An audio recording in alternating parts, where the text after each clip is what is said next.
Halo Dunsana, hari ini kita akan membuat gulai toco. Jadi Dunsana, bahan-bahan yang kita butuhkan adalah yakninya toco, dimana kita membelinya seharga Rp2.000. Berikutnya kita menggunakan santan dari 1 kelapa, setengah kilogram buncis. Inilah cara membersihkan dan memotong buncisnya Dunsana. Inilah hasilnya. Berikutnya kita menggunakan kacang panjang. Silakan Dunsana bersihkan ujung-ujung kacang panjangnya terlebih dahulu dan silakan Dunsana potong-potong sesuai dengan selera Dunsana. Inilah hasilnya. Berikutnya kita menggunakan rimbang. Jadi Dunsana di sini itu bahasanya rimbang. Kalau di daerah Dunsana bahasanya apa? Dunsana silahkan komen di kolom komentar. Berikutnya Dunsana kita menggunakan 1/4 lado hijau. Jadi Dunsana ladonya ini silakan Dunsana sesuaikan dengan selera Dunsana. Dan silakan potong-potong seperti ini dan usahakan lebih besar dari buncis. Berikutnya di sana kita menggunakan tahu. Silakan potong-potong kurang lebih seperti ini dan silakan sanak goreng tanpa garam. Dan inilah hasilnya. Berikutnya kita menggunakan tambahan bumbu. Terdiri dari 10 siung bawang merah, 3 siung bawang putih dan rawit. Ini hasilnya setelah kita haluskan. Berikutnya sana kita menggunakan 2 bungkus langkok yang kita beli seharga Rp1.000. Terdiri dari bawang putih, lengkoas, jahe dan serai.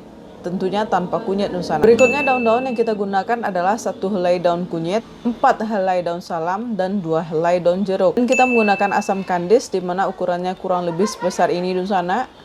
Dan kita menggunakan garam dapur. Pemberian garam dapur pada toco bersifat relatif sana. Karena toco sangat asin, biasanya penambahan garam pada tahap akhir dan hanya sedikit saja Dunsana. Oke sana kita masuk ke step berikutnya. Kita akan bersiap untuk menumis langkok-langkok. Dunsana silahkan masukkan minyak gorengnya, langkok-langkok, dan Dunsana silahkan aduk. Jika langkok-langkoknya sudah mengeluarkan aroma harum, Dunsana silahkan masukkan bumbu yang sudah kita haluskan tadi, terdiri dari bawang merah, bawang putih, dan rawit. Dunsana aduk-aduk lagi. Sana silahkan masukkan buncis, lado hijau, kacang panjang, dan rimbang Dunsana. Lalu Dunsana aduk-aduk kembali. Silahkan Dunsana aduk-aduk terus.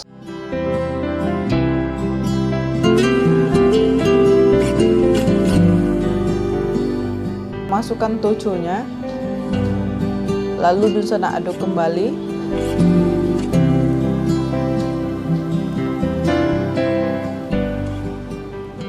Jika sudah hampir empuk Dunsana, kita masukkan daun-daun dan santan. Dimana kita masukkan daun yang 4 macam tadi termasuk asam kandis dan kita mulai siram dengan santan dan hasilnya seperti ini Dunsana. Diaduk kembali Dunsana. Kita mulai masukkan tahunya tadi. Silakan Sana masukkan garam pada tahap akhir ini jika Sana rasa masih kurang asin. Oke Dunsana, ini sudah hampir selesai.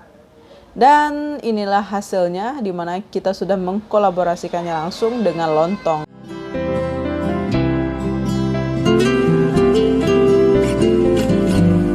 Dan ini adalah kuahnya Dunsana. Oke Dunsana, selamat mencoba, semoga sukses.